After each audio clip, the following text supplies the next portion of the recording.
Hello friends, हमारे पीके channel LM में आप सभी का स्वागत है। नए आपराधिक कानून जो 1 जुलाई 2024 से लागू होने वाला है उसके बारे में मैं मुख्य बातें बताने जा रहा हूं ताकि ऑनरेबल हाईकोर्ट में प्रैक्टिस करने के हिसाब से सहूलियत हो। तो पुराने आपराधिक कानून जो अंग्रेजों के ज़माने से चलता आ रहा था वह न्यू क्रिमिनल लॉ 2023 के नाम से जाना जाता है और इसमें टोटल तीनों मेजर एक्ट में जो लॉ आते थे, IPC Indian penal code, criminal procedure code, Indian evidence act, इन तीनों के नाम बदल दिए गए हैं। तो सबसे पहले मैं आप लोगों को बताने जा रहा हूँ इंडियन पैनल कोड 1860 जो जाना जाता था अंग्रेजों के ज़माने से। इसमें 511 सेक्शन थे और अब इसे नया नाम भारतीय न्याय संहिता 2023 के नाम से जाना जाएगा, जिसमें टोटल सेक्शन है 358।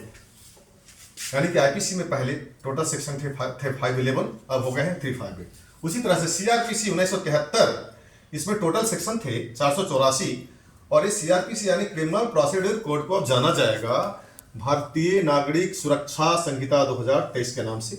तो पहले वाले में थे टोटल सेक्शन 484, अब नया वाला भारतीय नागरिक सुरक्षा संहिता 2023 जो आया है उसमें टोटल सेक्शन हो जाएगा 531। इसी तरह से इंडियन एविडेंस एक्ट में आएगी। इंडियन एविडेंस एक्ट 1872 जो अंग्रेजों के ज़माने से चलता आ रहा था, अब यह जाना जाएगा भारतीय साक्ष्य अधिनियम 2023 के नाम से। इसमें पहले इंडियन एविडेंस एक्ट में टोटल सेक्शन थे 167 और अब नया वाला में भारतीय साक्ष्य अधिनियम 2023 में टोटल सेक्शन है 170। ये तो समझ गए। और मेन प्रोविजंस जो प्रैक्टिस के हिसाब से हम लोग हाईकोर्ट में हम लोगों को जानना जरूरी है वो आप लोगों को बताने जा रहा हूं, कृपया ध्यान दें। सबसे पहले मैं आप लोगों को बता दूं एंटीसिपेटरी बेल के बारे में। एंटीसिपेटरी बेल जो पहले हम लोग 438 सीआरपीसी में फाइल करते थे, अब नया वाला ये सेक्शन आ गया है भारतीय नागरिक सुरक्षा अधिनियम 2023। इसके अनुसार जो 438 सीआरपीसी में हम लोग फाइल करते थे वो अब हम फाइल करेंगे धारा 482 में। समझ गए? 438 की जगह होगा धारा 482, भारतीय नागरिक सुरक्षा अधिनियम 2023 की धारा 482, भारतीय नागरिक सुरक्षा संहिता 2023 की धारा 482 में क्या फाइल करेंगे? Anticipatory bail.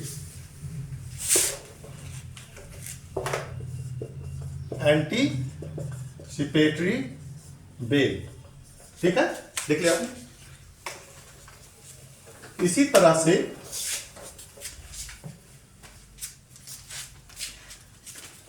रेगुलर बेल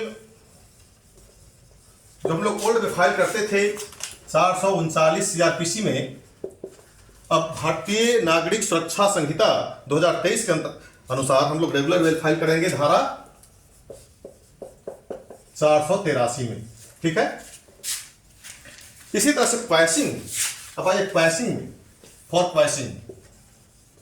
क्वैशिंग हम लोग ओल्ड वाले कानून के अनुसार फाइल करते थे सीआरपीसी की धारा 482 में। जो न्यू भारतीय नागरिक सुरक्षा अधिनियम के अनुसार हम लोग अगर क्वैशिंग फाइल करते हैं पटना हाई कोर्ट में तो उसकी धारा होगी 528। समझे? 528 किसका? भारतीय नागरिक सुरक्षा संहिता 2023। यानी मुख्य रूप से समझें, एंटीसिपेटरी बेल हम लोग फाइल करेंगे 482 में, रेगुलर बेल फाइल करेंगे 483 में और क्वैशिंग फाइल करेंगे 528 में। धन्यवाद। आज के लिए इतना ही काफी है।